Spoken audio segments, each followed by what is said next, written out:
Bismillahirrahmanirrahim. Assalamualaikum warahmatullahi wabarakatuh.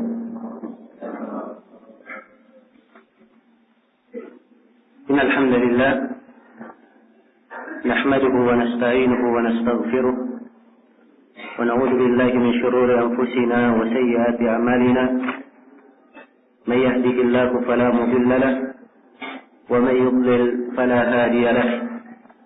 أشهد أن لا إله إلا الله وحده لا شريك له وأشهد أن محمدا عبده ورسوله يا أيها الذين آمنوا اتقوا الله حق تقاته ولا تموتن إلا وأنتم مسلمون يا أيها الناس اتقوا ربكم الذي خلقكم من نفس واحدة وخلق منها زوجها وبث منهما رجالا كثيرا ونساء واتقوا الله الذي تساءلون به والأرحام إن الله كان عليكم رقيبا يا أيها الذين آمنوا اتقوا الله وقولوا قولا سديدا يصلح لكم أعمالكم ويغفر لكم ذنوبكم ومن يطع الله ورسوله فقد فاز فوزا عظيما أما بعد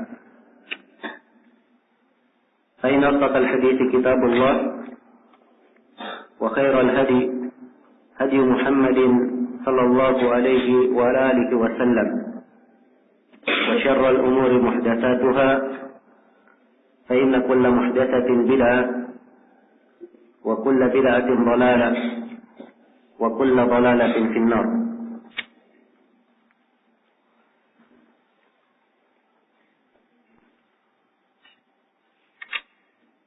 Hadirin sekalian yang saya hormati dan saya muliakan, alhamdulillah pada pagi hari ini Allah Subhanahu wa taala memberikan kepada kita semua kemudahan untuk duduk di majelis ini dalam rangka menuntut ilmu dan saling ingat mengingatkan akan bagian dari agama kita. Dan ini adalah sebuah nikmat yang patut kita syukuri, sebuah anugerah yang harusnya kita selalu memuji Allah Subhanahu wa taala terhadap anugerah tersebut. Karena tafaqquh di dalam agama, mempelajari fikih agama adalah sebuah kehormatan dan nikmat yang sangat besar bagi seorang muslim. Itu adalah lambang kebaikan. Di dalam hadis yang diriwayatkan oleh Al-Imam Al-Bukhari dan Imam Muslim dari Muawiyah bin Abi Sufyan radhiyallahu taala anhu, Rasulullah sallallahu alaihi wasallam bersabda, "Man yuridillahu bihi khairan yufaqqihhu fid din." Siapa yang Allah kehendaki padanya kebaikan, maka Allah akan membuat dia faqih di dalam agama. Akan membuatnya punya pemahaman di dalam agama. Kata para ulama,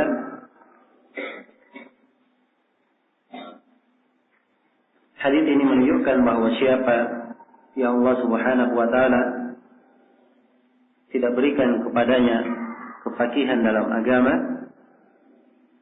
maka itu artinya Allah tidak menghendaki padanya kebaikan. Dan di dalam konteks hadis dikatakan may yuridillahu bihi khairan, siapa yang Allah kehendaki padanya kebaikan. Kata khairan, kebaikan yang bentuknya lebih umum. Segala kebaikan yang diperlukan oleh manusia, apakah itu kebaikan dunia maupun kebaikan akhirat. Siapa yang menghendaki kebaikan, maka semuanya adalah dengan cara menuntut ilmu agama. Dan kata khair itu digunakan di dalam Al-Quran pada banyak keadaan, untuk banyak penamaan. Keadaan khair dibahasakan dengannya, untuk pahala, kebaikan, dan keadaan harta disebut dengan kata khair di dalam Al-Quran. Disebut dengan kata khair. Iya. Di dua tempat. Maka ini menunjukkan bahwa kebaikan yang didapatkan oleh seorang penuntut ilmu sangatlah banyak. May yuridillahu bihi khairan yufaqqihhu fid din. Siapa yang Allah kehendaki padanya kebaikan, maka Allah akan membuat dia faqih di dalam agama, paham terhadap agamanya. Dan kepahaman seorang hamba terhadap agamanya, manfaat dan kebaikannya lebih banyak dari apa yang bisa kita gambarkan. Lebih banyak daripada apa yang bisa kita gambarkan. Karena di dalam Al-Quran dan hadits Rasulullah SAW sendiri disebutkan ratusan sisi keutamaan orang yang mempelajari ilmu agama. Iya.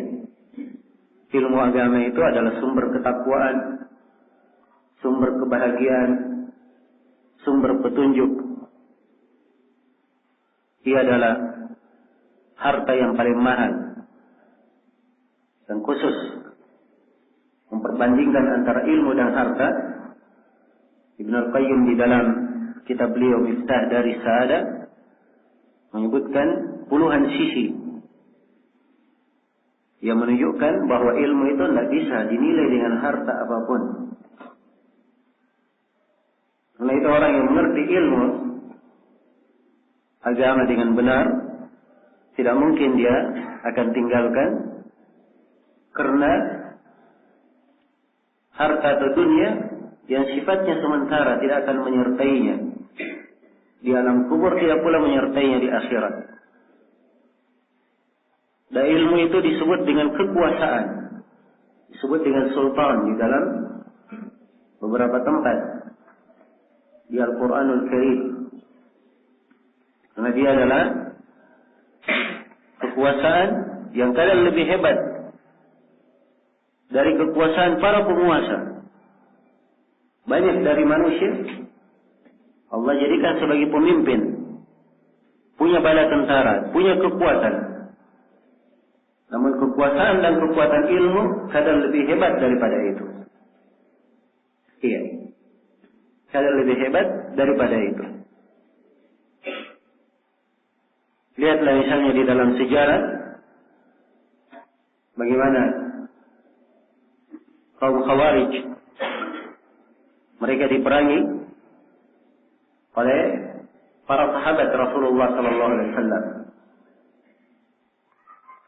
Perangi dengan kekuatan pedang, mereka tidak mundur kaum Khawarij. Tapi oleh Ibnu Abbas, kaum Khawarij didebat, diperangi dengan kekuatan ilmu. Bismillahirrahmanirrahim. Assalamualaikum warahmatullahi wabarakatuh.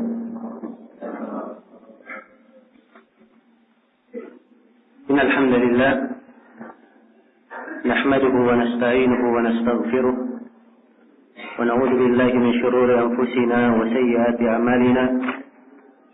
Man yahdihillahu fala mudilla lahu ومن يضلل فلا هادي له. أشهد أن لا إله إلا الله وحده لا شريك له وأشهد أن محمدا عبده ورسوله. يا أيها الذين آمنوا اتقوا الله حق تقاته ولا تموتن إلا وأنتم مسلمون. يا أيها الناس اتقوا ربكم الذي خلقكم من نفس واحدة وخلق منها زوجها وبث منهما رجالا كثيرا ونساء واتقوا الله الذي تساءلون به والأرحام إن الله كان عليكم رقيبا. يا أيها الذين آمنوا اتقوا الله وقولوا قولا سديدا يصلح لكم أعمالكم ويغفر لكم ذنوبكم ومن يطع الله ورسوله فقد فاز فوزا عظيما أما بعد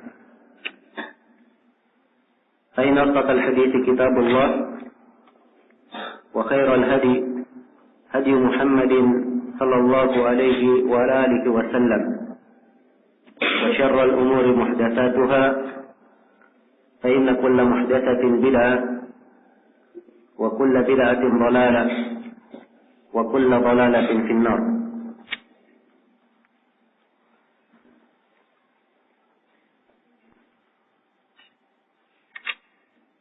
Hadirin sekalian yang saya hormati dan saya muliakan, alhamdulillah pada pagi hari ini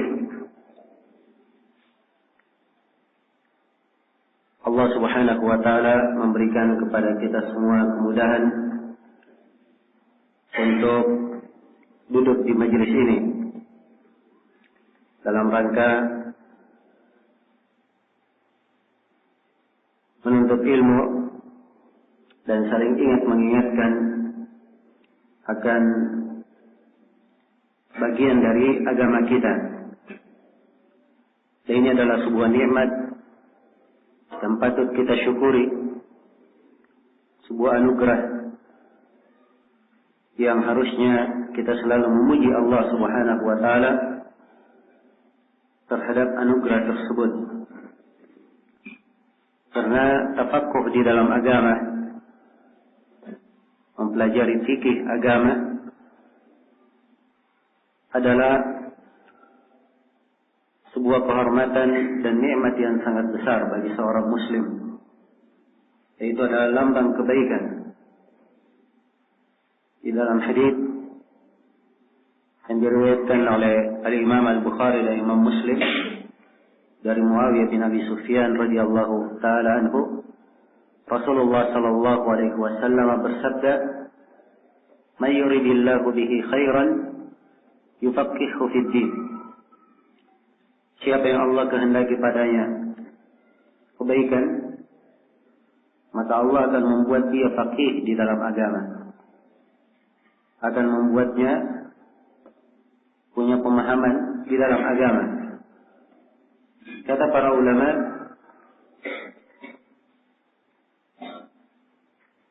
hadis ini menunjukkan bahwa siapa yang Allah Subhanahu wa taala tidak berikan kepadanya kefakihan dalam agama, maka itu artinya Allah tidak menghendaki padanya kebaikan. Dan di dalam konteks hadis dikatakan may yuridillahu bihi khairan, siapa yang Allah kehendaki padanya kebaikan. Kata khairan, kebaikan yang bentuknya lebih umum. Segala kebaikan yang diperlukan oleh manusia, apakah itu kebaikan dunia maupun kebaikan akhirat. Siapa yang menghendaki kebaikan, maka semuanya adalah dengan cara menuntut ilmu agama. Dan kata khair itu digunakan di dalam Al-Quran pada banyak keadaan, untuk banyak penamaan. Keadaan khair dibahasakan dengannya untuk pahala,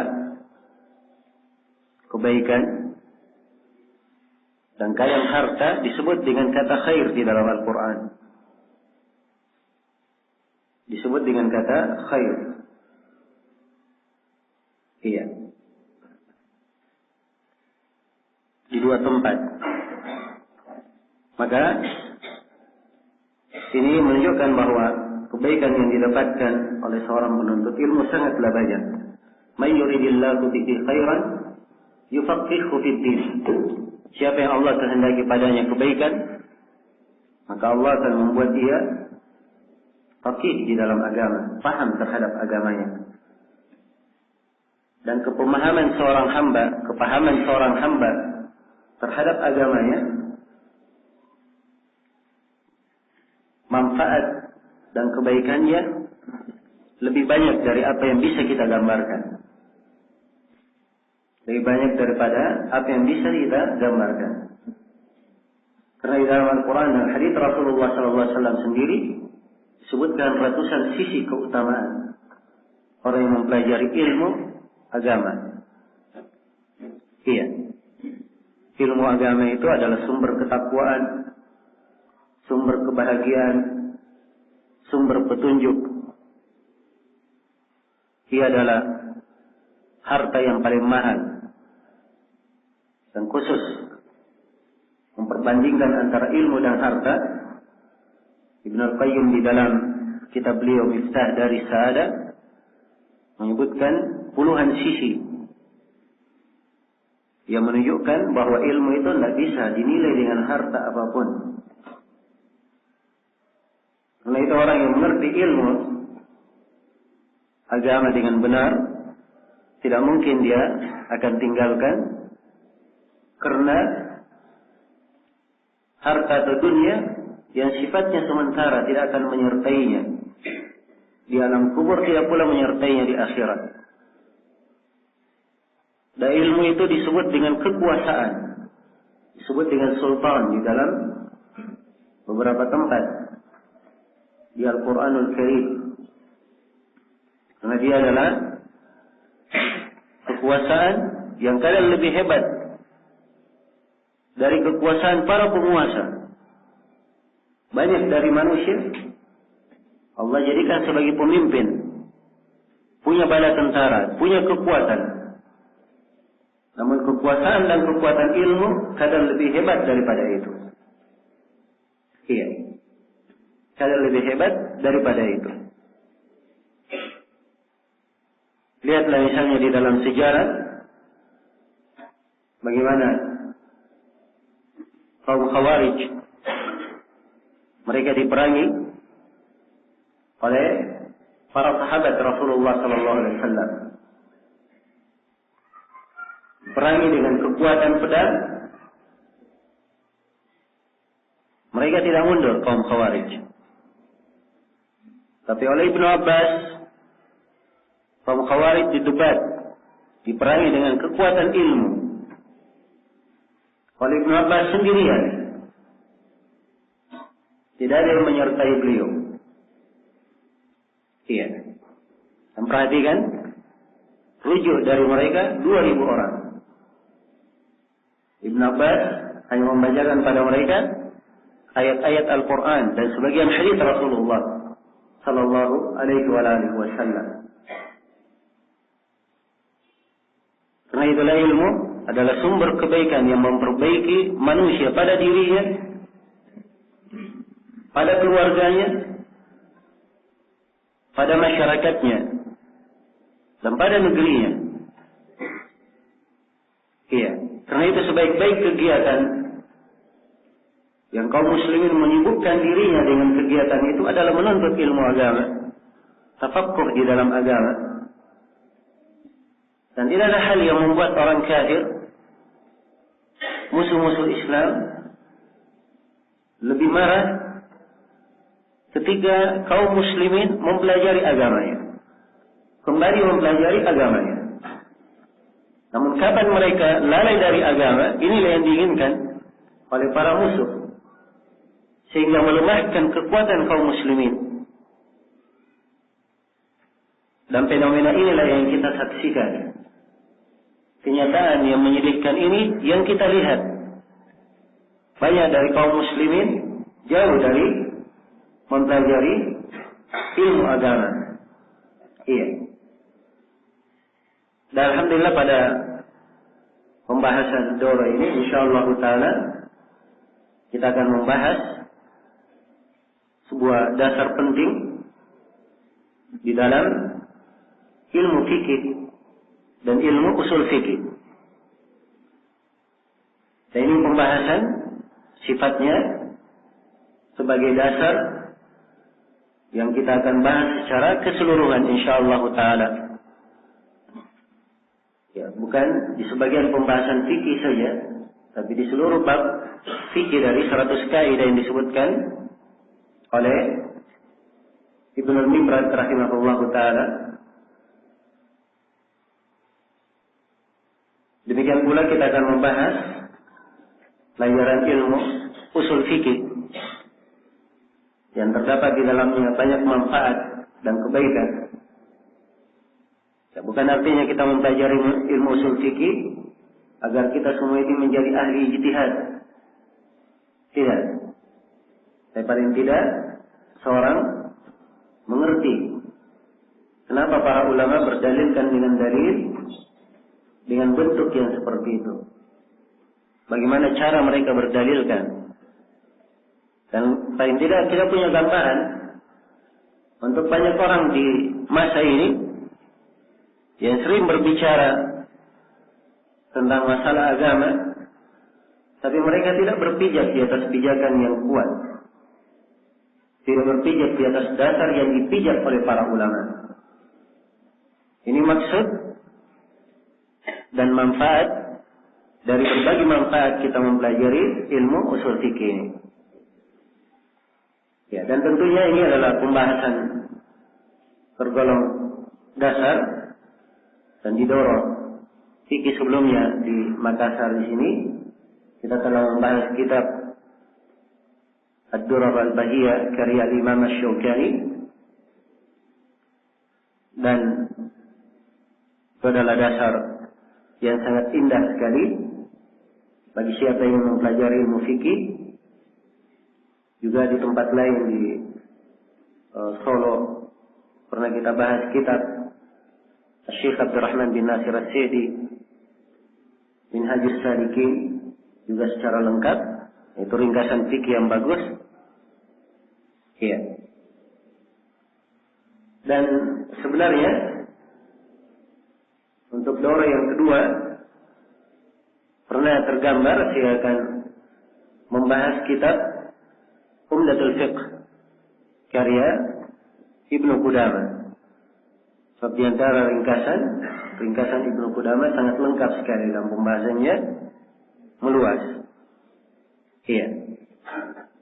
Cuman saya merubahnya untuk kita membahas kitab ini agar supaya kita mengambil dasar yang lain yang sangat penting.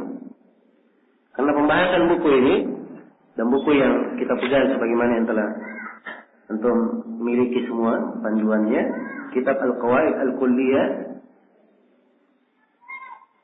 wa Thawabit Al-Fiqhiyah. Al-Qawaid Al-Kulliyah dan Thawabit Al-Fiqhiyah karya Imam Jamaluddin Yusuf Ibn Al-Hasan Ibn Abdul Hadi yang lebih dikenal dengan nama Ibn Al-Mibrad. Lebih dikenal dengan nama Ibn Al-Mibrad. Sebab Ibn Abdul Hadi itu sendiri nama nisbat. Ada beberapa ulama yang disebut dengan nama Ibn Abdul Hadi. Salah satunya beliau ini. Tapi kalau untuk penulis buku ini itu lebih dikenal dengan penyebutan Ibn Al-Mibrad, sebagaimana yang kita akan baca pada biografinya. Iya. Dan buku ini sisi pentingnya dan keistimewaannya. Pertama, buku ini bisa menggambarkan ilmu fikih itu secara keseluruhan. Bisa menggambarkan ilmu fikih itu secara keseluruhan. Nah, ini penggambaran penting sekali bagi seorang muslim dan muslimat, apalagi bagi seorang penuntut ilmu. Dia harus punya penggambaran fikih yang lengkap, agar supaya lengkap juga dia memandang keindahan Islam. Iya. Lengkap juga dia memandang keindahan Islam. Dan sekira kita di Indonesia ada kisah yang masyhur ya tentang tunanetra yang masuk memegang gajah. Semuanya ingin menggambarkan tentang gajah itu. Ya. Ada yang pegang telinganya, ada yang pegang belalainya, ada yang memegang ekornya, ada yang memegang kakinya, ada yang memegang badannya. dan semuanya hanya menggambarkan apa yang dia pegang saja. Iya. Dan ini karena penggambarannya terhadap gajah tersebut hanya penggambaran yang apa? Sebatas yang dia ketahui, yang dia pegang. Berbeda dengan orang yang mengerti ilmu fikih secara global dari awal sampai akhir, walaupun tidak sempurna atau tidak secara detail dia mengenalnya, ya. Karena mengenalnya pada tahap sangat detail ini tentunya perlu waktu dan perlu memarasah, banyak ilmu yang dia perlukan untuk hal tersebut. Tapi yang melalui buku-buku seperti ini, Al-Qawaid Al-Fiqhiyah, Al-Qawaid Al-Kulliyah, Wadhabit Al-Fiqhiyah, juga seperti buku Ad-Durr Al-Bahiyah dan selainnya, ini sangat memudahkan ia untuk memahami Islam itu secara keseluruhan. Akan tampak keindahan Islam. Akan tampak sekali bahwa Islam itu dibangun di atas maqasid. Dibangun di atas maksud pensyariatan. Iya. Dan siapapun yang menisbatkan kepada Islam sesuatu, dia akan tergambar bahwa ini tidak mungkin Islam dianggap seperti itu. Dengan penggambaran yang telah dia pahami dari mempelajari ilmu fikih secara keseluruhan dari awal bab pembahasan fikih sampai akhir. Iya. Jadi orang yang mengerti fikih ibadah, dia hanya mengerti fikih ibadah saja, maka dia hanya punya gambaran bagaimana cara berwudu, kemudian cara bertaharah, cara umum, cara salat, mengeluarkan zakat, berpuasa, haji, ya. Dan di sebagian pembahasan ulama fikih ada yang memasukkan pembahasan jihad di dalam fikih ibadah. Hanya seputar itu pembahasannya. Ya. Dia tidak punya gambaran tentang bagaimana fikih nikah. Ya. Tidak punya gambaran tentang bagaimana fikih muamalah. Tidak punya gambaran tentang bagaimana fikih al-hudud, hukum-hukum had, peradilan, qada, dan yang berkaitan dengannya. Iya. Ada yang hanya mengenal fikih tentang nikah saja, tapi dia tidak mengenal fikih tentang apa? Muamalat. Maka ini tentunya beda penggambarannya antara orang yang sudah mengenal seluruhnya dan mengenal sebagian saja dari ilmu fikih. Tentunya beda apa wawasan berpikirnya. Dan ini mempengaruhi, memberikan pengaruh.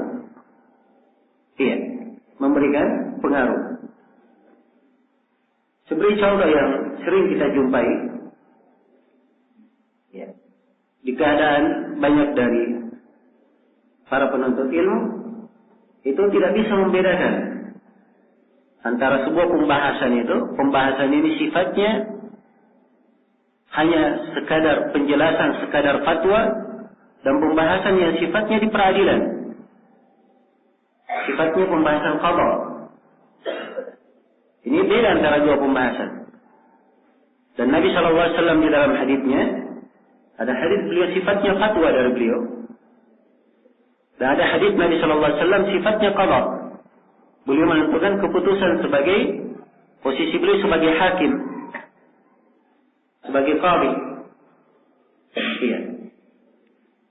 Ini beda antara dua hal.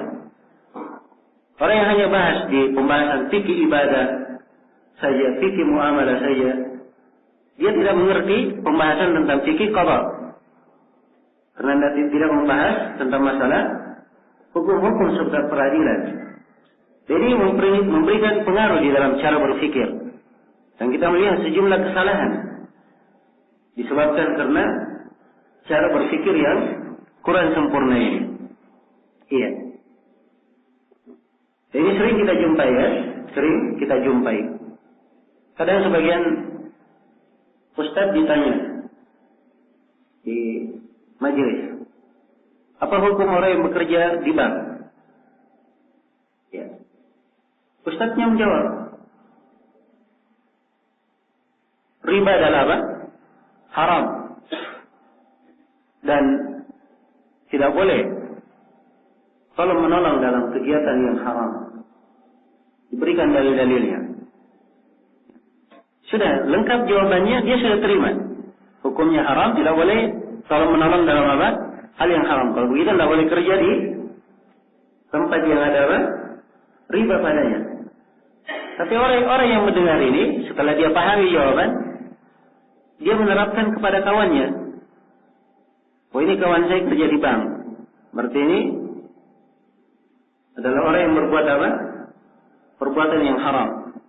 Oh, ini harus, orang ini keliru. Ini kadang di belakang itu, oh ini harus diboikot ikhwan ini. Tidak benar ikhwan kayak begini modelnya. Ya. Dan ini salah cara berpikirnya. Kenapa? Sebab sekarang dia sudah menggabungkan antara pembahasan yang sifatnya fatwa dan qada. Sekarang dia menghukumi ikhwan itu pembahasan yang sifatnya mengarah kepada apa? Penjatuhan hukum. Ya. Dia sekarang sebagai qadi menjatuhkan orang tidak boleh kerja di situ. Padahal alasan orang kerja di bank itu macam-macam. Ada yang dengan pilihannya, dan ini tidak diperbolehkan. Ada orang yang terpaksa. Ya. Dan manusia beraneka ragam keadaannya. Orang yang terpaksa misalnya keadaan sebagian orang disekolahkan. Ya, kalau dia langsung keluar dia harus membayar uang sekolah tersebut. Dari mana dia dapat duit untuk membayarnya? Ya, maka dia tidak ada jalan lain. Hanya mempunyai jalan itu. Orang yang seperti ini tidak boleh dijatuhkan hukum seperti yang disebutkan. Dan si ustaz yang menjawab, dia jawabannya umum, tidak mengarah kepada orang tertentu. Andai kata dia ditanya kepada kondisi dan keadaan orang tertentu, maka mungkin saja jawabannya berbeda. Mungkin saja jawabannya apa? Berbeda. Iya. Jadi secara umum kenapa hal ini bisa terjadi kekeliruan di dalam memahami? Karena penggambaran ilmu fikih yang kurang. Ya. Penggambaran ilmu fikih yang kurang. Ya. Dan sebagian orang terlalu mudah yang memberikan hukum. Oh ini sesuatu tidak ada dari as-salaf yang mengerjakannya. Dan ini kalimat berat ya. Mengatakan tidak ada dari as-salaf yang mengerjakannya. Ya, seakan-akan dia Syekhul Islam sudah. Mengerti seluruh tuntunan agama dari awal sampai akhir, dari A sampai Z-nya, dari alif sampai ya-nya semuanya dia paham.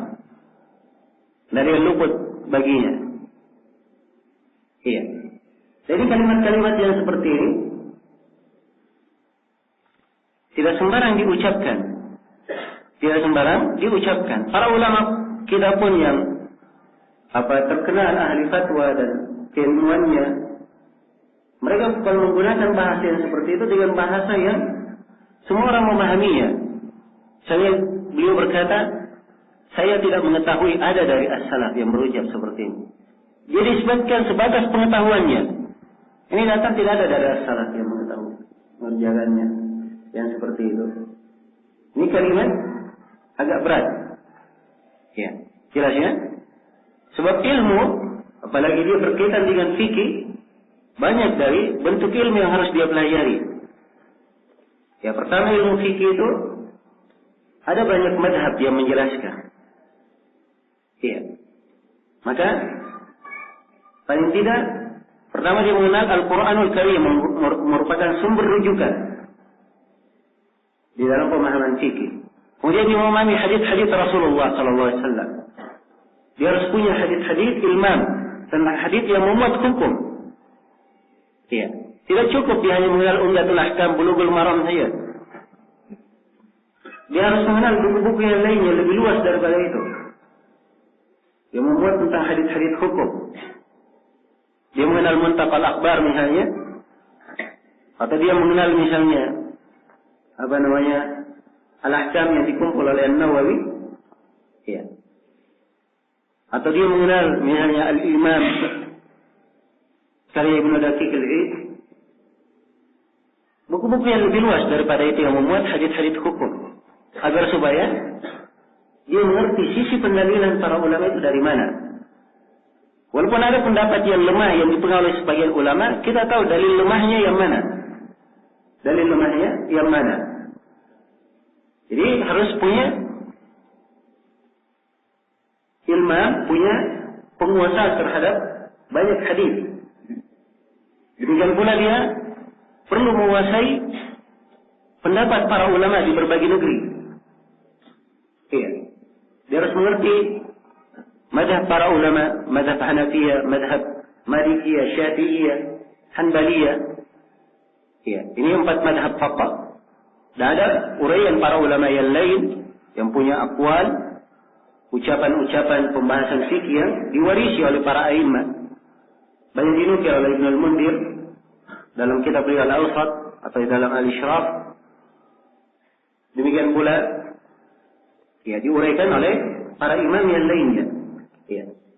Maka dia hendaknya mengerti pendapat-pendapat para ulama ini. Ya, demikian pula dia harus mengenal ucapan-ucapan as-salaf para imam. Ya. Ini dia perlu baca Musannaf Abdul Razzaq. Dia perlu baca Musannaf Ibnu Abi Syaibah.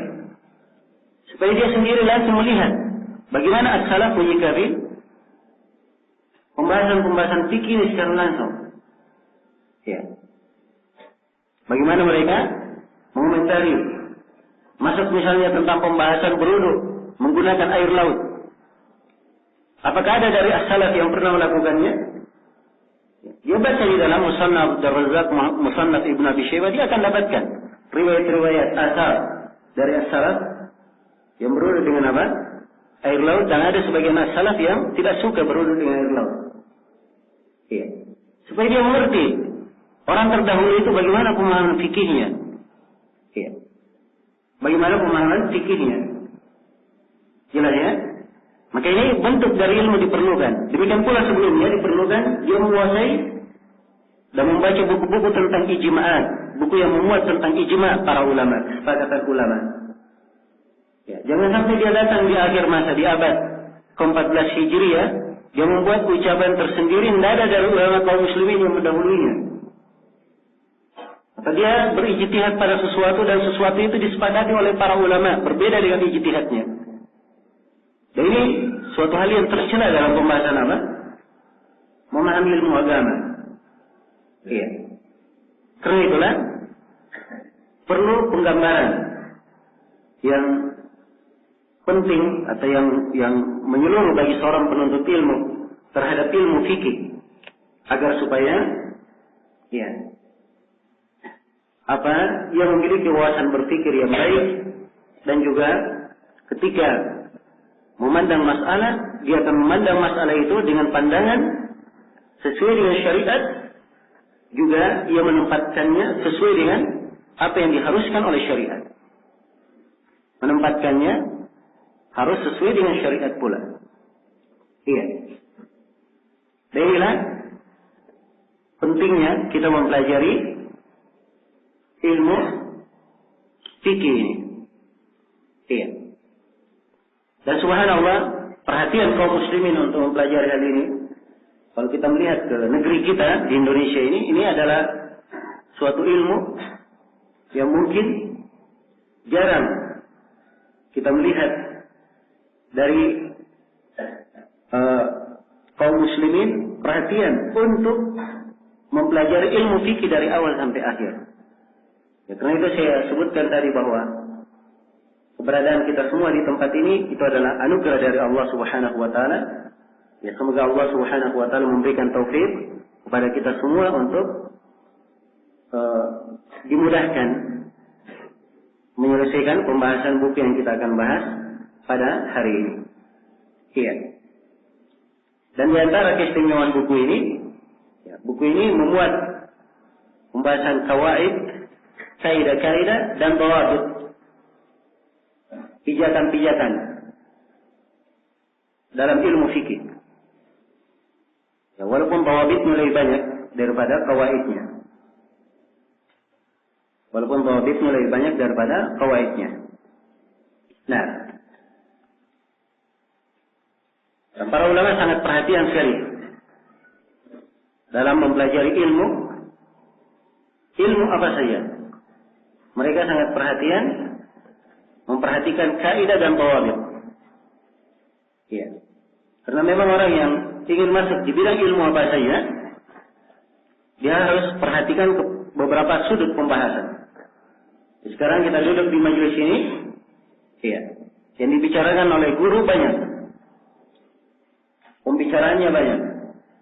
Tapi dari pembicaraan guru ini ada kesimpulan yang harus kita pegang. Ya. Maka seorang penuntut ilmu harus pandai melihat mana titik kesimpulan yang harus dia pegang dari guru, yang harus dia catat, yang harus dia perhatikan, yang harus dia apa? Dia simpulkan. Iya. Karena tidak semua yang diucapkan oleh guru itu bisa dihafal. Tapi kita hanya mengambil sesuatu yang memang merupakan kesimpulan dari pelajaran. Nah, di sinilah pentingnya seorang memperhatikan beberapa hal. Yang pertama, dia melihat kepada definisi yang diterangkan berkaitan dengan ilmu yang akan dijelaskan. Termasuk di pembahasan taharah misalnya, diterangkan taharah itu apa, bersuci itu apa. Ya, masuk di pembahasan salat. Salat itu apa definisinya? Iya. Kemudian yang kedua, dia memperhatikan tentang hukum dari masalah-masalah itu. Ya. Ini juga merupakan fokusnya, fokus perhatiannya. Kemudian yang ketiga, dia memperhatikan kaidah-kaidah yang digunakan di dalam masalah tersebut, atau kalau kita sekarang sifatnya mempelajari uraian, mungkin dari situ kita munculkan kaidah, ya. Dari uraian tersebut tersimpul kaidah. Jadi perhatikan kaidah yang dipakai. Ya. Dhawabit, ketentuan, pijakan. Ya. Di dalam pembahasan akan diterangkan misalnya oleh Ibnu Mibrad nanti, bahwa dalam sujud sahwi itu terjadi, dilakukan, disyariatkan, dilakukan karena 3 sebab. Karena dia menambah, atau karena dia mengurangi, atau karena dia ragu. Ya, ini kaidah namanya. Jadi kalau kaidah ini dia pegang, sudah tergambar dengan baik di benaknya. Ya. Tidak ada lagi selain daripada 3 ini, dia hanya pegang 3. Jadi ayat sujud sahwi, kalau dia menambah, atau dia mengurangi, atau dia ragu. Ini bentuk kaidah tertanam pada apa? Pada dirinya di pembahasan sujud sahwi. Dia simpulkan sebagai sebuah kaidah. Jelas ya? Baik. Dan ada di dalam pembahasan juga yang perlu kita catat, yang berkaitan dengan at-taqasim, pembagian-pembagian. Ya. Tentang pembagian-pembagian. Seperti nanti akan datang, di kaidah akan disebutkan oleh Ibnu Mibrad, beliau membagi syarikat terbagi 5. Syarikat itu terbagi berapa? Terbagi 5. Ada syarikat al-anan, ada syarikat al-wujub, ada syarikat al-abdan, ada syarikat al-mudarabah, dan ada syarikat al-mufawadah. 5 syarikat. Ya. Ini at-taqasim, pembagian yang seperti ini harus kita cermati. Ya. Jelas ya? Karena ini memberikan pengaruh penting nanti dalam penggambaran fikih. Ya. Terjadi A dan B kerjasama dalam sebuah niaga, dalam sebuah usaha. Ya. Kita bisa lihat ini usahanya, jenis kerjasamanya apa bentuknya, di syarikat yang mana dari 5 ini. Sebab kita punya apa? 5 pembagian yang kita kuasai. Jelas ya? Berbeda dengan orang yang tidak kenal pembagian. Oh, dia cuma mengerti syarikat. Ya. Dan dia tidak bisa memilah antara bentuk perniagaan. Kalau terjadi kerugian atau terjadi keuntungan, bagaimana cara menghitungnya, bagaimana cara menyelesaikannya, dia akan mengalami banyak kesulitan dalam menentukan hukum. Kenapa? Sebab pemahamannya terhadap syarikat itu ada kekurangan. Ya. Ini hal-hal yang biasa, apalagi kalau dia melihat kejadian kekinian yang terjadi. Wah, bisa lebih banyak lagi bingungnya. Ya. Muncul dihadapi sekarang lagi banyak, lagi tren. Ya. Bisnis waralaba. Dia lihat waralaba. Bentuk dari syarikat. Apakah boleh atau tidak? Ini pembahasannya di pembahasan syarikat. Jadi kalau dia mengerti ilmu tentang syarikat ini, pembagian-pembagiannya, dia bisa ada penggambaran, bisa menilai. Ya. Ini bentuk syarikat yang dibenarkan bagaimana, yang tidak dibenarkan bagaimana. Jelas ya? Demikian pula kita penting mengenal al-furuq, perbedaan-perbedaan. Ya. Ini yang penting dicatat dari guru. Kalau guru membedakan perbedaan antara A dan B adalah ini. Jelas ya? Nah, seperti misalnya al-fuqaha membedakan antara salat zuhur dan salat Jumat. Apa perbedaannya? Ya. Oh, banyak sekali perbedaannya. Banyak sekali perbedaannya. Syekh Ibnu Utsaimin membedakannya lebih dari 20 sisi perbedaan. Antara salat zuhur dan salat apa? Salat Jumat. Iya. Banyak sisi perbedaan. Dan perbedaan ini kita harus apa? Harus menguasainya. Supaya kita pandai membedakan antara A dan B itu apa. Jangan sampai sesuatu yang berbeda, akhirnya kita apa? Kita samakan. Ya, dan ini yang terjadi di banyak kekacauan di dalam memahami. Karena, ya, ketika dia menghadiri seorang guru mengajar ilmu, dia tidak tahu apa yang harus dia tulis, apa yang harus dia simpulkan. Tapi kalau kita pegang ketentuan yang saya terangkan tadi, insya Allah kita akan mudah menyimpulkan apa yang diterangkan oleh guru. Ya. Contoh misalnya di pembahasan kredit. Ya. Kredit itu banyak bentuknya. Banyak bentuknya. Jelas ya, harus dibedakan antara bentuk-bentuk itu. Karena sebagian bentuk dibolehkan, sebagian bentuk tidak dibolehkan. Ya. Jadi kalau dia tidak bisa membedakan, dia hanya tahu kredit. Kredit itu membayar tidak secara kontan, secara beransur. Ya. Jelas ya? Sisa yang tertanam dalam jiwanya, sisi yang mana? Sisi lebih membolehkan atau sisi yang tidak bolehnya? Tapi kalau dia bisa membedakan jenis-jenis kredit yang ada, dan ini di pembahasan fikihnya banyak pembahasan. Ada pembahasan taqsid, ada pembahasan bai'ul ina, ada pembahasan at-tawarruk, ada pembahasan bai'ul marabah lil amir bisyara', ada pembahasan al-ijar al-muntahi bit-tamlik. Dan mungkin dimasukkan di pembahasan yang lain. Iya. Mungkin masuk di dalamnya pembahasan as-salam, pembahasan al-istisna, ada pembahasan-pembahasan lain. Ini pembahasan perlu kita pahami. Apa perbedaannya antara taqsid dan al-ina? Apa perbedaan antara taqsid dan bai'ul marabah lil amir bisyara'? Antara al-ina dan tawarruk apa bedanya? Itu punya perbedaan-perbedaan. Harus dipahami. Maka ini dari pokok yang harusnya diperhatikan oleh seorang yang mempelajari ilmu fikih. Nah, maka ini subhanallah buku, ya, sisi keistimewaannya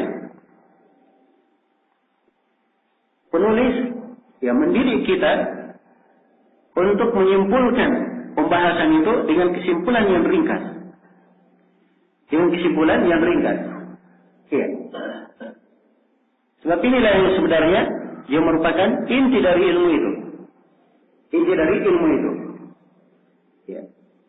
Kalau kita lihat misalnya, saya pernah baca fatwa Syekh bin Baz rahimahullah di pembahasan masalah air. Jawaban beliau ringkas sekali. Beliau ditanya tentang masalah air, ringkas beliau jawab. Tapi isi jawaban beliau ini, itu sebenarnya kesimpulan dari buku-buku fikih itu yang memuat tentang pembahasan air. Ya. Perhatikan, lihat bagaimana ilmu para ulama itu. Nah, demikian pula misalnya banyak dari ulama kita ditanya tentang pembagian orang kafir. Mereka bagi orang kafir menjadi 4. Ya. Ada kafir dhimmi, kafir mu'ahad, kafir mustamad, sebagian yang membaca mustamil, dan ada kafir harbi, 4 jenis kafir. Ya. Ini 4 jenis kafir ini, kalau kita langsung baca di buku fikih, mungkin sulit kita ketemukan pembagiannya 4. Kenapa? Sebab pembahasan kafir dhimmi itu satu bab khusus dalam pembahasan jihad. Ahkam ahlul dhimmah. Pembahasannya. Pembahasan kafir mu'ahad itu satu pembahasan khusus di pembahasan jihad tentang mu'ahadah. Pembahasan tentang kafir musta'min itu satu pembahasan khusus di pembahasan jihad. Pembahasan tentang aman. Iya. Jadi penuntut ilmu yang dia membaca ilmu itu ya secara luas, langsung membaca secara luas tanpa mengambil dari ringkasan atau tanpa mengambil dari guru, dia akan sulit memahami, menyimpulkan kesimpulan-kesimpulan itu. Tapi begitu dia membaca buku Ibn Abdul Hadi ini, Ibn al-Mubbirat ini, maka akan tergambar bagaimana cara menyimpulkan masail. Pembahasan-pembahasan besar, oleh beliau diringkas jadi satu kaidah. Diringkas jadi apa? Satu kaidah. Ya. Dan inilah sebenarnya kedetailan ilmu fikih di sini. Dan pemahaman fikih. Nah, dan ini di antara manfaat yang sangat besar, yang penting untuk kita perhatikan. Iya. Baik. Di sini mungkin saya perlu menerangkan beberapa pendahuluan lain berkaitan dengan buku. Yang pertama di judul buku Al-Qawaid Al-Kulliyah. Kalau kita terjemahkan Al-Qawaid, Al-Qawaid jamak dari apa? Jamak dari qaidah. Ya. Jamak dari qaidah. Dan qaidah itu adalah pijakan. Ya. Qaidah itu adalah fondasi. Nah, dan yang disebut dengan kaidah, dia adalah dasar pijakan yang memuat banyak hukum. Ya. Yang memuat banyak hukum dan mencakup banyak pembahasan. Itu kaidah. Adapun ad-dawabit jamak dari apa? Jamak dari dhabit. Dan dhabit itu ketentuan, aturan, pijakan, dhabit. Ya. Dhabit itu sebenarnya mirip dengan kaidah. Mirip dengan kaidah. Hanya saja berbeda dari sisi kaidah itu, kaidah dipakai di seluruh pembahasan. Itu kaidah. Ya. Tidak ada sebuah kaidah dikatakan oleh para ulama ini kaidah. Maka itu bisa dipakai di pembahasan taharah, bisa dipakai di pembahasan salat, bisa dipakai di pembahasan haji, di pembahasan yang lainnya bisa dipakai. Jelas ya? Seperti contoh misalnya, ya. Seperti contoh, ya. Akan datang nanti disebut oleh Ibnu al-Mubbirat kaidah yang ke-99. Al-yaqinu la yazulu bisyak. Keyakinan itu tidaklah hilang, tidaklah gugur dengan keraguan. Ya. Keyakinan tidak gugur dengan apa? Keraguan. Ini kaidah. Bisa dipakai di seluruh pembahasan. Ya, masuk di pembahasan taharah, bersuci. Seorang dia yakin berhadas dan dia ragu.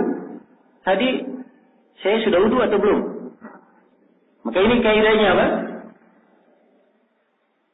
Kaidahnya dipakai. Keyakinan tidak boleh digugurkan dengan apa? Keraguan. Maka dianggap dirinya apa? Belum berwudu. Sebab itu yang meyakinkan dia belum berwudu. Dia ragu, sudah berwudu atau belum? Jelas ya? Kita masuk di pembahasan haji. Ya. Seorang melakukan tawaf. Ya. Dia melakukan apa? dia melakukan tawaf. Ya. Dia melakukan tawaf. Di putaran keempat, dia ragu apakah ini putaran yang keempat atau putaran yang kelima. Tapi dia yakin 4 putaran sudah dia lewati. Hanya saja yang kelima ini dia ragu. Sekarang yang mana yang dia pakai, yang keempat atau yang kelima? Dianggap itu yang keempat. Jelas ya? Dianggap itu yang keempat. Demikian. Jadi dipakai di banyak pembahasan. Ya, berbeda dengan qabid. Kalau qabid itu adalah aturan berkaitan dengan satu bab saja. Ya. Berkaitan dengan satu pembahasan saja. Jelas ya? Baik, saya jangan terlalu banyak memberi contoh, nanti pusing terlalu banyak contohnya. Saya kembali lagi ke contoh yang saya sudah sebutkan. Kita sebutkan dari bahwa sujud sahwi terjadi sujud itu karena berapa sebab? 3 sebab. Karena apa? Menambah, mengurangi atau apa? Ragu. Ya. Ini kaidah dipakai di pembahasan apa? Hah? Dipakai di pembahasan sujud sahwi saja. Maka ini hakikatnya disebut apa? Disebut dhabit. Tapi penulis menyebutnya apa? Kaidah. Ya, inilah yang ingin saya ingatkan di sini. Bahwa asalnya dibedakan antara kaidah dan dhabit.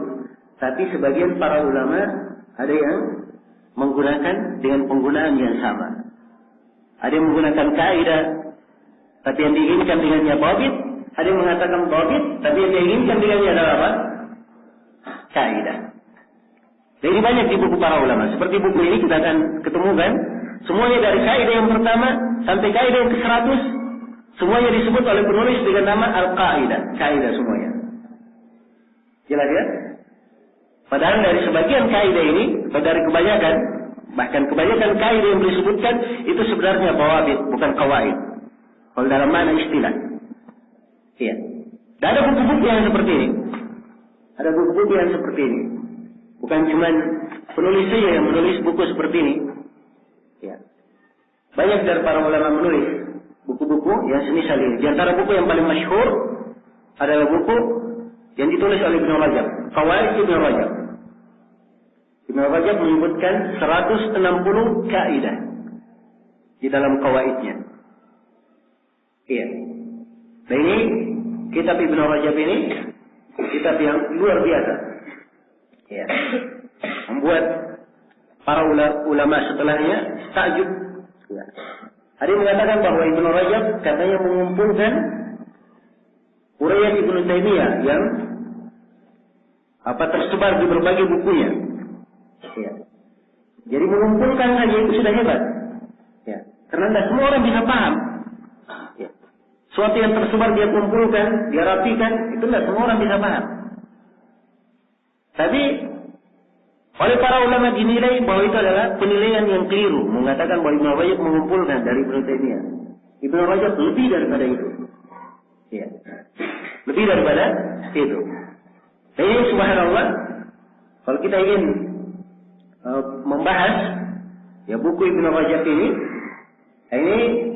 kita harus menyelesaikan dulu pembahasan fikih dari awal sampai akhir. Ya. Kalau sudah bahas fikih dari awal sampai akhir, sudah pernah belajar, nah itu baru ringan untuk mempelajari qawaid Ibnu Rajab.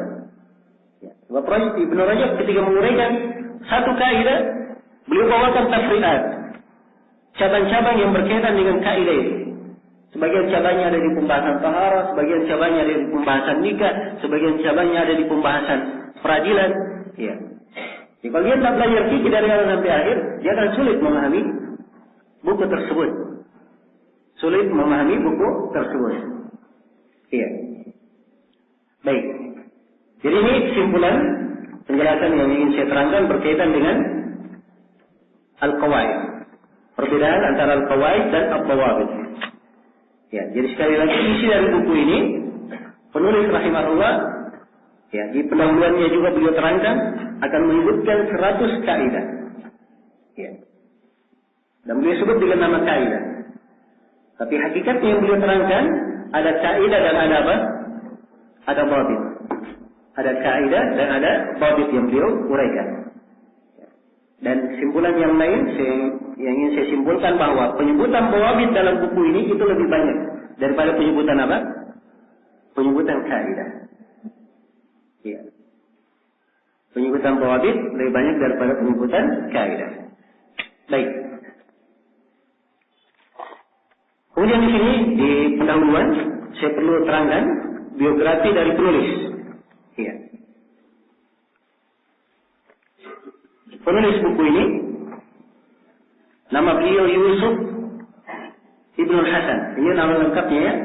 Yusuf Ibnul Hasan bin Ahmad bin Hasan bin Ahmad bin Abdul Hadi bin Yusuf bin Muhammad bin Qudama Al-Umari Al-Adawi Al-Qurashi.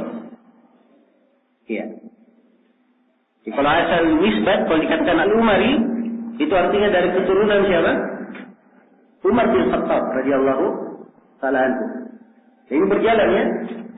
Siapa yang dari keturunan Umar bin Khattab itu disebutkan Al-Umari akhirnya. Iya. Dan beliau ini dari keturunan Umar bin Khattab. Beliau diberi kunyah Abul Mahasin. Kunyah beliau Abul Mahasin. Ya. Dan digelari Jamaluddin. Digelari Jamaluddin. Ya, karena kebiasaan orang di masa itu, kalau dia namanya Yusuf, maka digelari Jamaluddin. Ya, sebab Nabi Yusuf itu orangnya apa? Jamil. Ya. Karena itu disebut Jamaluddin. Jelas ya? Ya. Ini penulis rahimahullah. Dan beliau ini bermukim di Dimashq. Bermukim di Damaskus. Dan beliau lebih dikenal dengan panggilan Ibnul Mibrad. Ibnul apa? Ibnul Mibrad. Ya. Dari sebagian guru kita ada yang membaca Ibnul Mabrid, ada yang membaca begitu. Ya, tapi muhakkik buku ini menerangkan bahwa yang lebih tepatnya dibaca Mibrad, mimnya di kasrah. Dan ini beliau sebutkan apa? Keterangan yang menguatkan kenapa dibaca Ibnul Mibrad. Ya, yang kelihatannya memang dibaca Ibnul Mibrad itu lebih tepat. Ya, jadi dikenal dengan panggilan Ibnul Mibrad. Ya. Dan luar biasa ya di pembahasan nama-nama. Ya, dan inilah kedetailan ilmu syariat kita. Jadi nama rawi itu dibaca Mibrad atau dibaca Mabrid, itu ada pembahasannya. Ya. Ini bukan pembahasan apa namanya asal bunyi saja. Ya. Asbun kata orang Makassar, asal bunyi. Ya. Jelas ya? Asal ngomongnya tidak. Ini ada pembahasannya. Kenapa dibaca begini? Kenapa di fathah? Kenapa di kasrah? Itu semuanya ada uraiannya. Tidak sembarang baca. Ya. Dan ada buku-buku yang menerangkan khusus tentang hal ini. Ada buku-buku yang menerangkan khusus tentang rawi. Ya. Namanya dibaca Hamid atau dibaca Humaid. Namanya dibaca Salam atau dibaca Salam. Ya, itu ada pembahasannya. Jelas ya? Dan ada babitnya. Nisbatnya. Ya. Nisbatnya dibaca Al-Hamdani atau Al-Hamadani. Ya, ini dibedakan.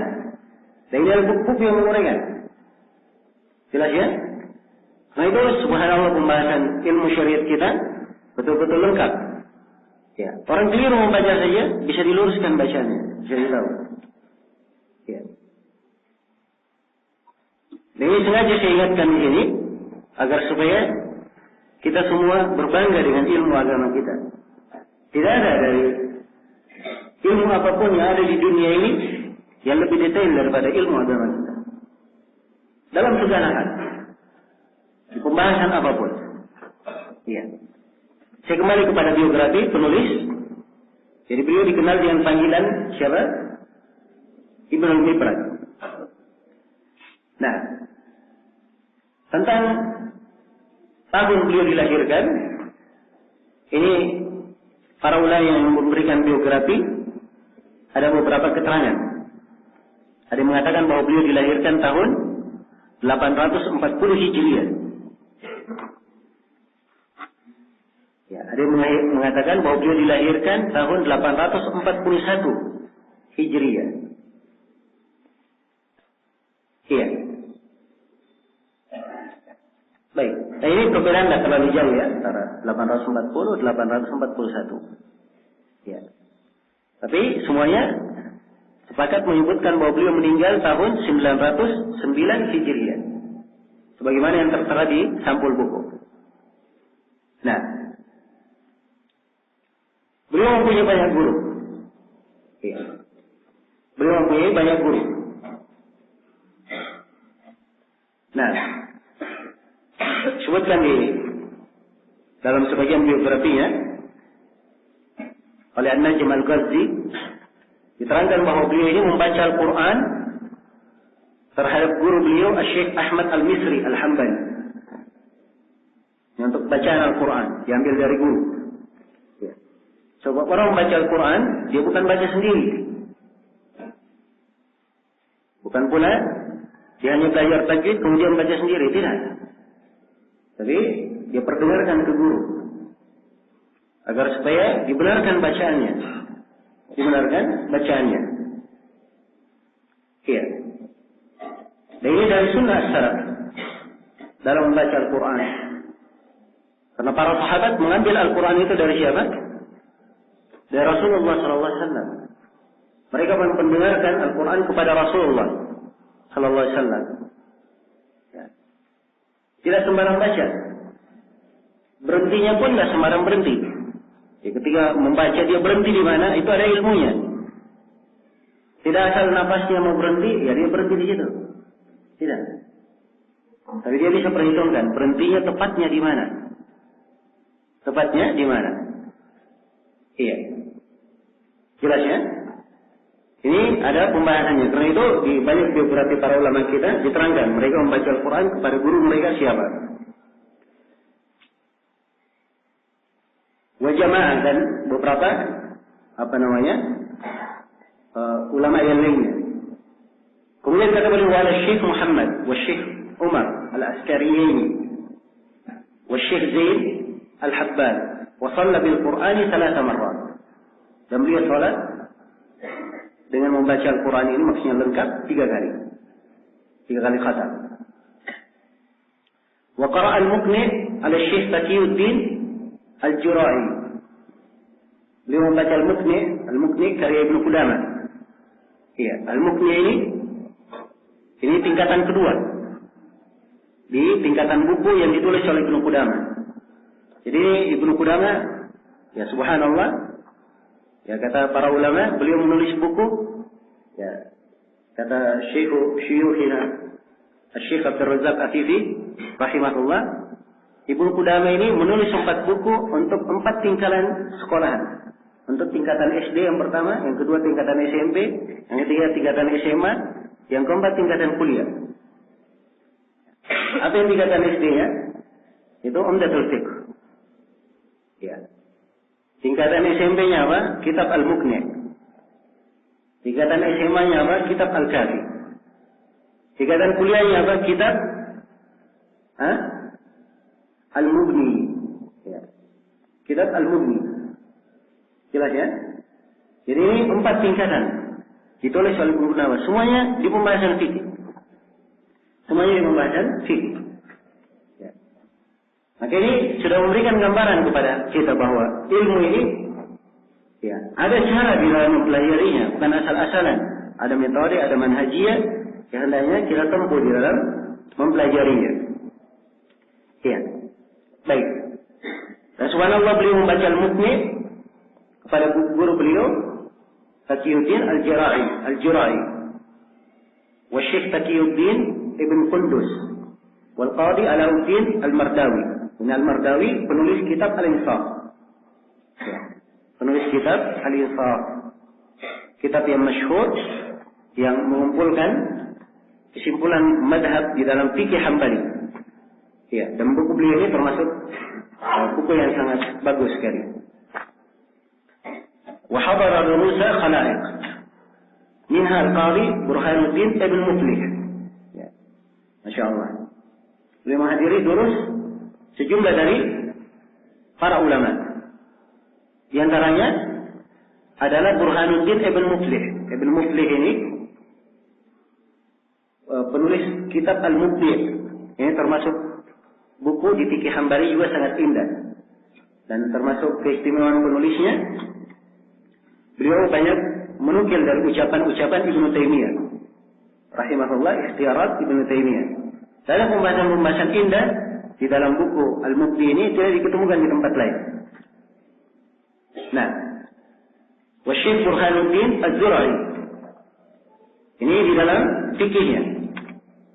Kemudian disebutkan wa akhadha al-hadits an khalaiq, dan beliau mengambil ilmu hadis dari banyak ulama. Min ashabi Ibnu Hajar, dari murid-murid Ibnu Hajar. Beliau memang mengambil banyak dari murid Ibnu Hajar. Tapi beliau sendiri punya ijazah langsung dari Ibnu Hajar. Punya ijazah langsung dari siapa? Al-Hafidz Ibnu Hajar. Wa Ibnu al-Iraqi. Ya, kalau dikatakan Ibnu al-Iraqi berarti anak dari Abdurrahim al-Iraqi. Ya, rahimahullah.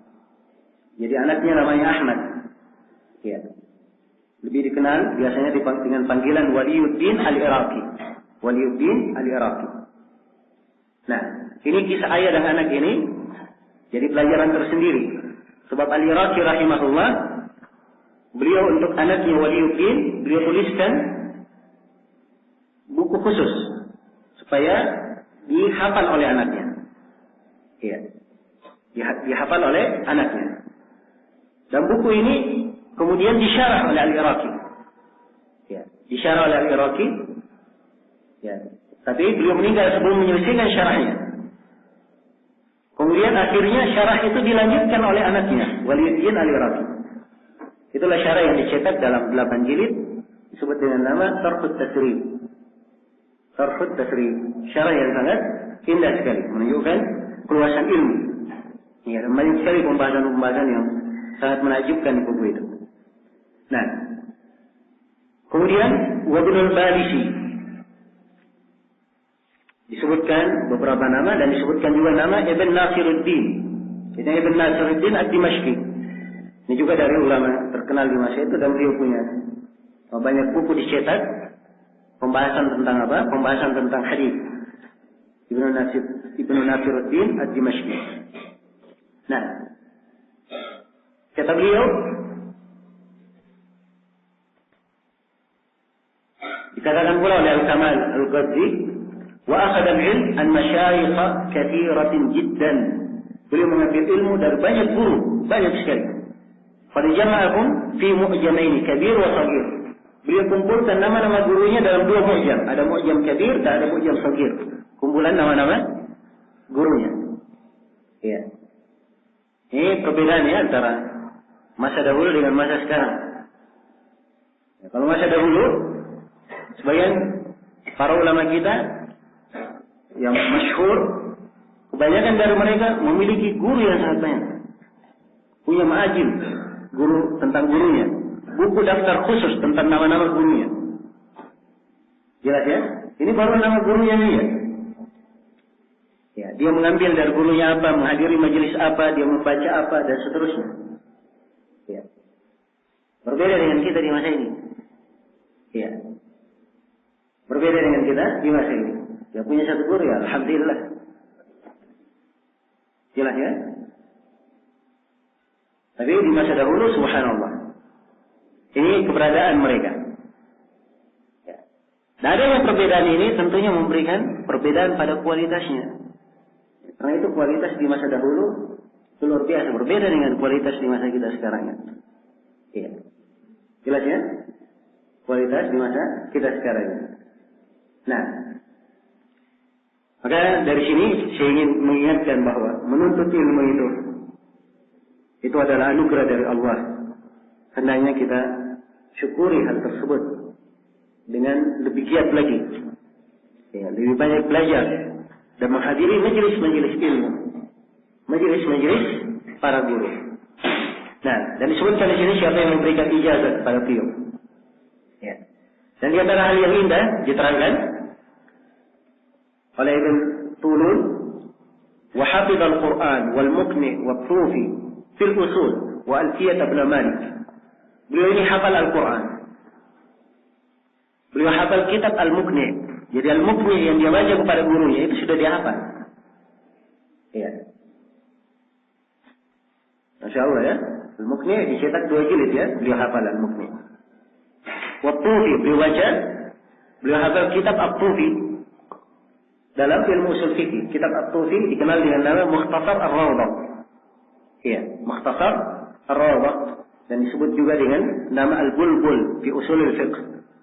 Ini buku juga diajarkan ya di kalangan para guru kita di masa ini. Nah, termasuk buku yang sangat bagus, ya, ringkas dalam pembahasan ilmu usul fikih, tapi bagus. Demikian pula beliau hafal Alfiyah Ibnu Malik. Alfiyah Ibnu Malik dalam ilmu nahwu. Dalam ilmu nahwu. Iya. Nah, ini kita lihat dalam biografi beliau ya, bagaimana beliau menghafalkannya.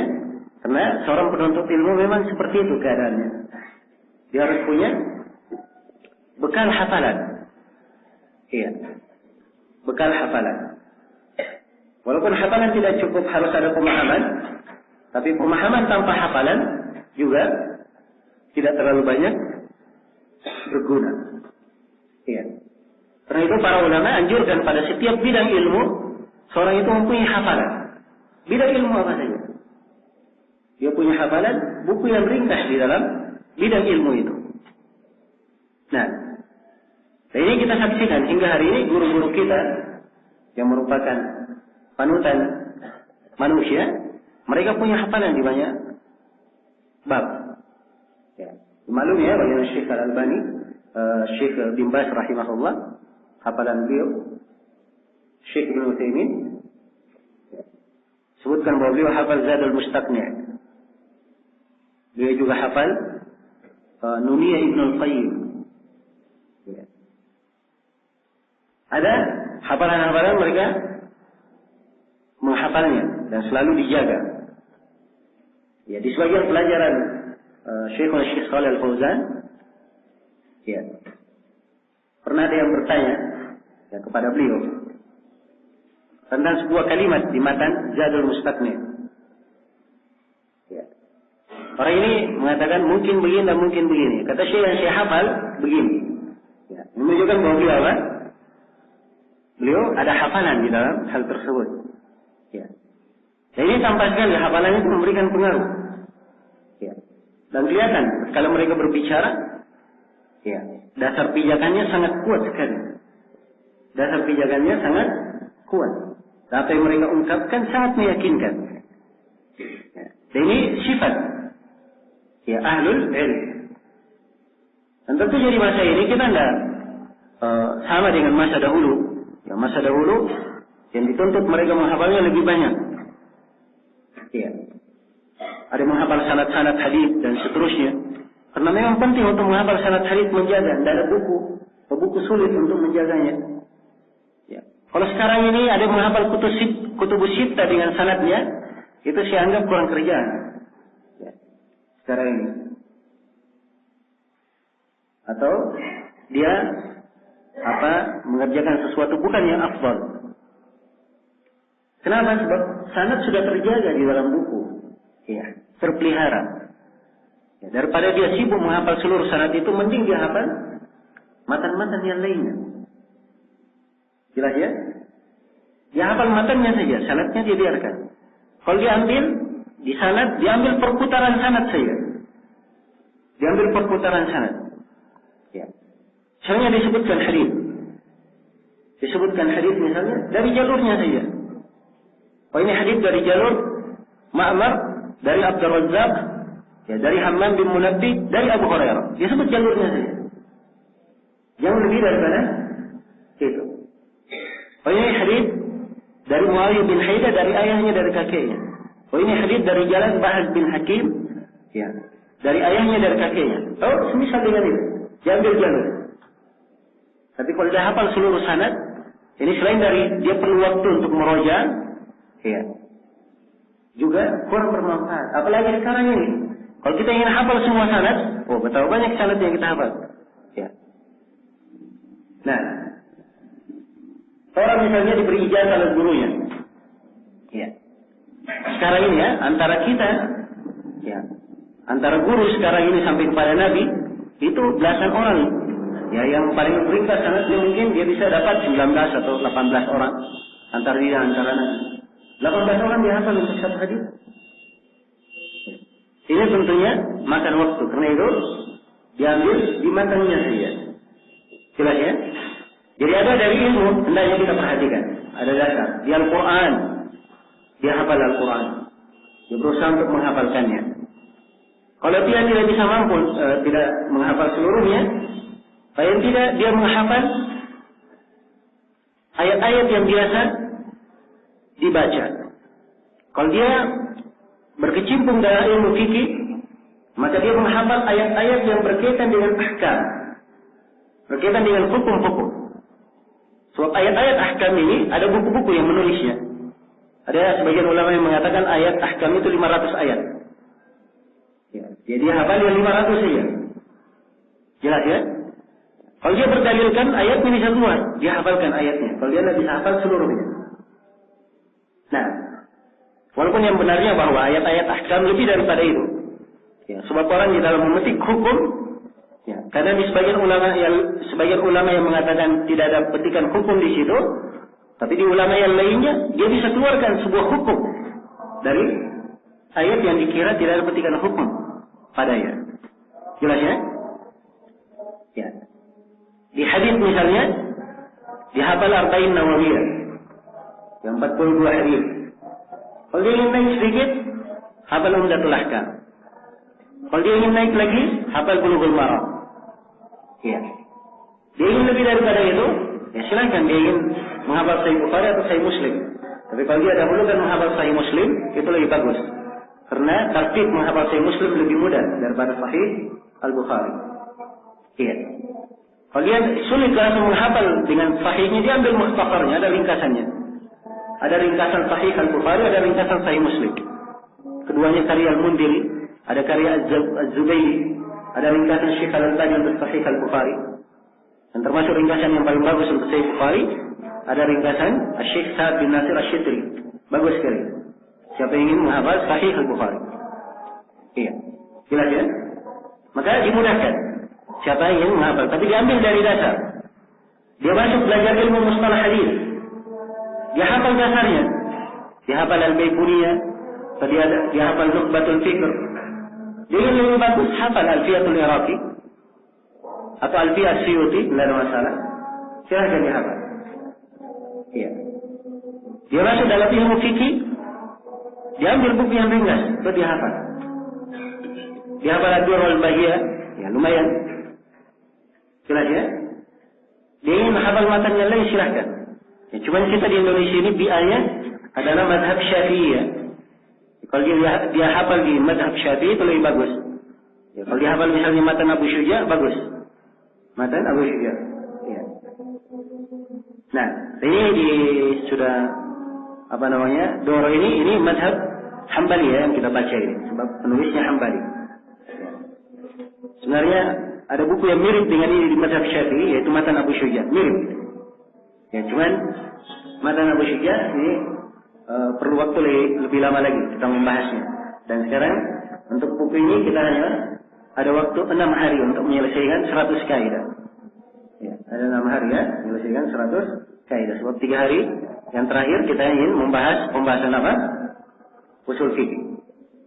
Ya, mudah-mudahan di kesempatan yang lain insyaallah taala kita bahas matan Abu Syuja. Nah, demikian pula seorang yang masuk di ilmu faraid misalnya, dia hafal matan yang ringkas dalam faraid. Yang paling masyhurnya dihafal adalah apa? Ar-Rahabiyah. dia hafalkan. Demikian pula dalam akidah. Dia hafal buku yang ringkas dalam akidah. Paling tidak dia hafal Qawaidul Arba'ah, Thalathatul Usul, ya, Kitabut Tauhid, Akidah Wasithiyah. Saya kira kalau dia hafal 4 ini sudah bagus, sudah mewakili. Ya, dan kebanyakan masyayikh kita menganjurkan menghafal 4 ini. Nah, untuk pembahasan akidah. Ya. Demikian pula di ilmu tafsir. Ada matan yang bisa dihafal, seperti matan Az-Zamzami karya Suyuti. Ya, ini bagus juga untuk dihafal ringkas dan bagus mewakili tentang apa? Kaidah-kaidah seputar penafsiran. Ya. Maka himmah harus ada pada seorang penuntut ilmu. Ya. Kapan dia punya hafalan itu lebih baik.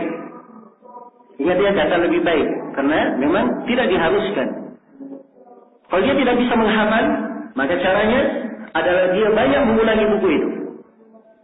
Dia banyak mengulanginya, banyak membacanya sampai menyatu dengan jiwanya.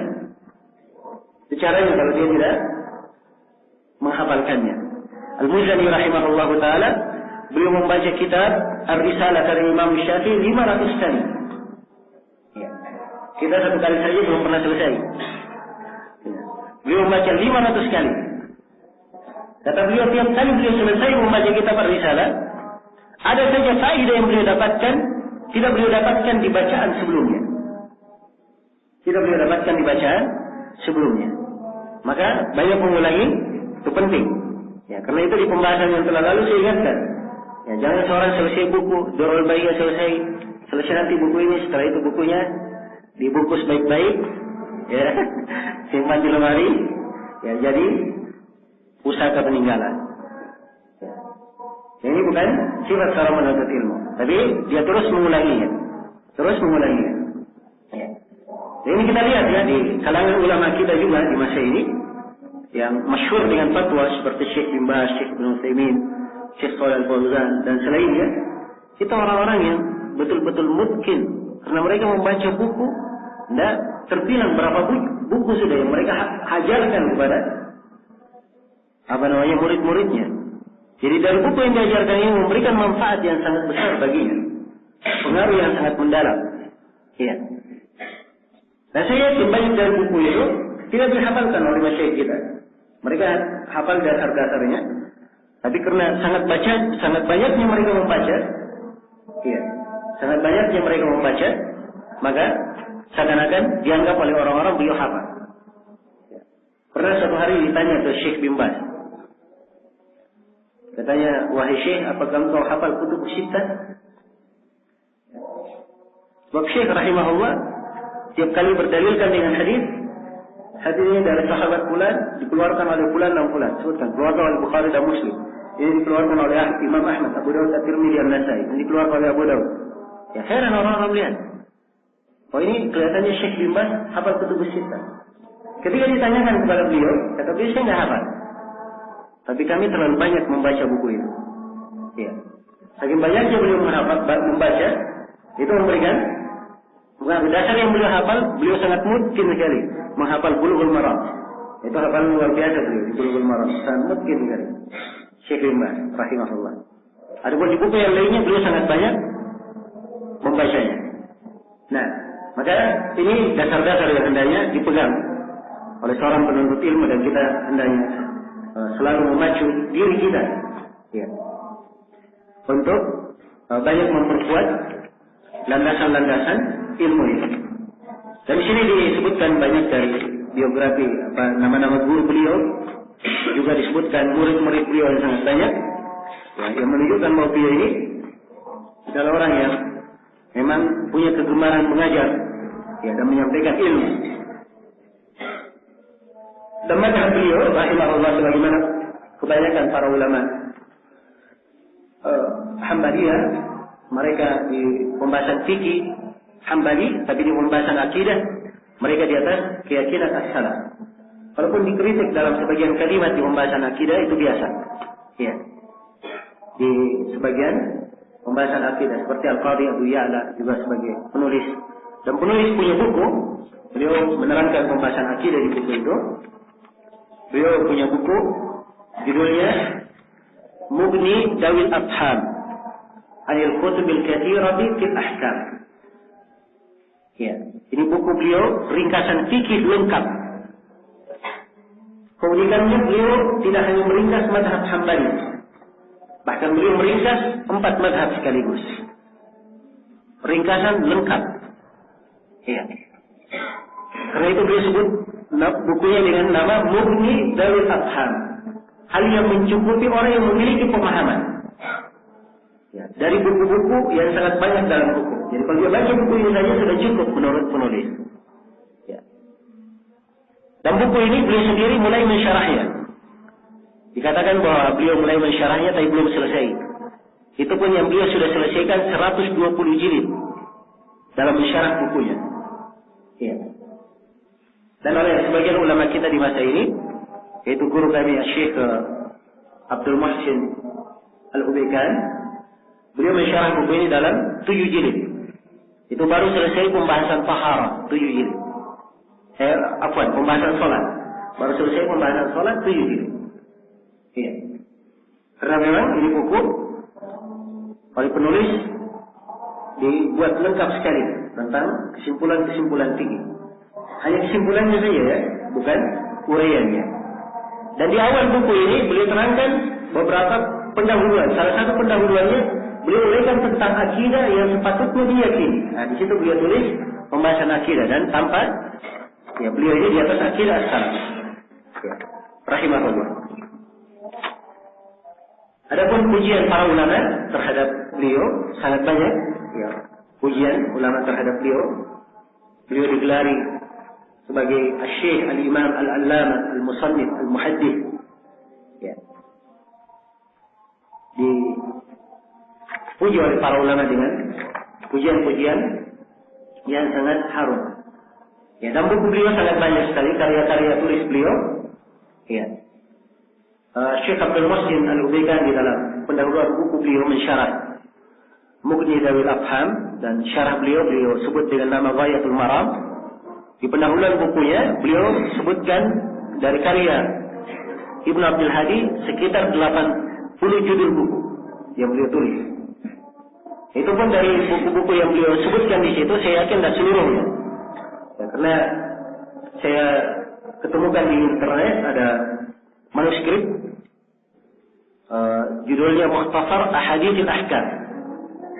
Ya, dan ketika saya baca penulisnya adalah sama. Ibnu Mibrat ini menulis. Ya, dan rangkaian tulisannya bagus. Ya. Dia beda dengan kitab Al-Muharrar karya Ibnu Abdul Hadi. Ada lagi Ibnu Abdul Hadi satu ya. Penulis kitab apa? Al-Muharrar, dan penulis kitab dalam banyak pembahasan fikih juga. Ya, ini beda. Semuanya Ibnu Abdul Hadi tapi beda orangnya. Ya. Penulis Al-Muharrar itu lebih dikenal dengan Ibn Abdul Hadi. Ya. Kalau ini lebih dikenal dengan nama Ibnu Al-Mibrat. Dia Ibnu Abdul Hadi juga, tapi lebih dikenal dengan nama Ibnu apa? Ibnu Al-Mibrat. Iya. Baik. Dan Ibnu Al-Mibrat ini punya kitab Mukhtasar Ahadits Al-Ahkam. Ada yang saya sebutkan tadi itu manuskrip dari Pustaka Baghiriyah, dan bagus sekali tulisannya. Ya, tulisannya bagus. Ya, dan ada fawaid-fawaid ilmiah juga berkaitan dengan hadis-hadis ahkam di dalamnya. Baik, ini sebagian yang berkaitan dengan penulis, dan ini rangkaian dari pendahuluan kita untuk membahas buku ini. Dan insyaallah taala kita akan melalui ini sudah hari pertama ya. Kita akan berlalu bersama kita 6 hari untuk membahas buku ini. Ya, dan tentunya pada setiap harinya saya punya jadwal 4 sesi. Pada subuh dan waktu seperti sekarang ini, ya dari jam 9 atau setengah 10 sampai zuhur. Kemudian pada asar, kemudian pada maghrib sampai pada isya sedikit. Jadi 4 pertemuan ya setiap harinya.